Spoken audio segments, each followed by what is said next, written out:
Hi, this is Paul Inch from Tank Model, the channel, and this is my second video in the buddy build with Switcher on the M1A2 Abrams Operation Iraqi Freedom. Switcher has started by doing the turret top and hull top in regards to, I think it's masking, and he's tested a few different methods of putting the anti-slip on, which I saw on his YouTube channel. Very interesting project that was, and I preferred the middle one. If you've watched the video, you'll know what I mean. But I'm doing my masking and that up tomorrow night. I was meant to do it last night, but I decided, as I'd done the wheels, I'd carry on with the hull and do all the filling and bits and pieces as well. So what I've done, my progress so far, is to plate off the underneath sort of holes that were in the hull, so you can actually see now I've filled on that side. I've actually got a bit there to do there to tidy it up, and then I'll be basically finishing it off, and that'd be lovely. It's already quite smooth now, just a little blemish there, which to be honest I suppose you could get away with, but I'm going to do it anyway, just tidy it up. The other thing I did, is the thing I know Switch is definitely going to do, is to actually fill or block the actual gaps behind the sprocket wheel.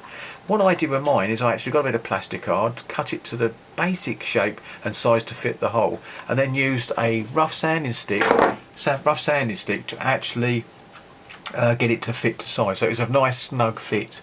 It now, look, as you can see, it's snug, it fits. I actually then cut another bit that was left over from the same piece of card and glued it to the back to give it that thickness and extra support. And that's exactly what I did.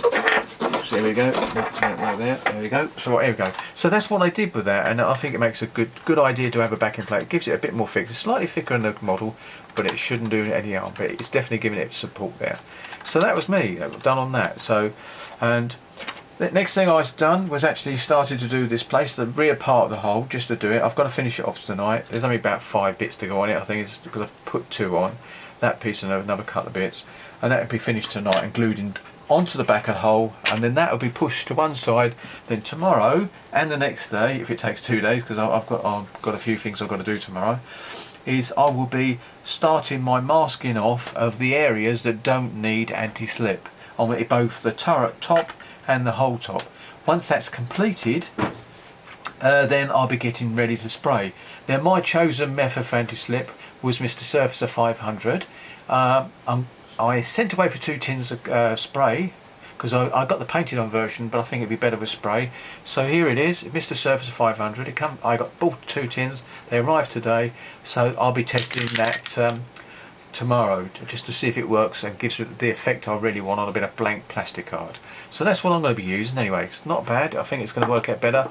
I was going to use it in an airbrush, but if you spray it in an airbrush, you really got to make sure you clean the brush out instantly afterwards, because otherwise you could end up ruining some of the parts within the brush. I didn't want to do that, so when I heard there was a can available, I jumped on the bandwagon and got some. So that's it. So my progress report is so far, I've done the hull, the wheels, actually blanked off the gaps and the actual holes in the bottom of the hull, filled them in, got a little touch more to do tonight and then it'll be finished, and obviously blanked off the back, the actual slot that's behind the sprocket. So I'm ready to go with the hull now. I think as far as I'm concerned, apart from the back plate, the hull is more or less sitting there ready to go. So tomorrow's job for me is, as I said earlier on, is to start getting ready for the anti-slip by carrying out the masking, which is going to take some time. Right, thank you very much for watching, and I'm now going to have a sneak look on the YouTube channel to see if how far Switch has got. So there we go, there's Paul Inch, and see you next time.